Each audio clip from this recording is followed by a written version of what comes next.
উঠায় ভারত বিরোধিতা আর বাঙালি উস্মিতা। আরে বাঙালি সম্বন্ধে কি বুঝে তৃণমূল কংগ্রেস? বাঙালি সম্বন্ধে বুঝেটা কি?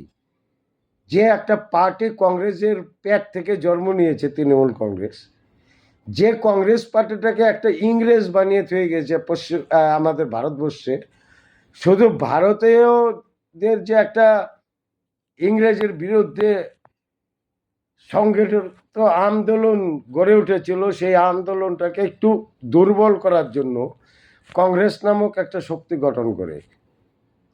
সেই শক্তির পেট থেকে জন্ম নিয়েছে তৃণমূল কংগ্রেস।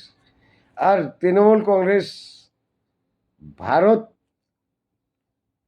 বিরোধিতা করবে, এটা স্বাভাবিক, কারণ ওনার ভোট ব্যাংক যেটা আছে সেটা সম্পূর্ণ জেহাদি।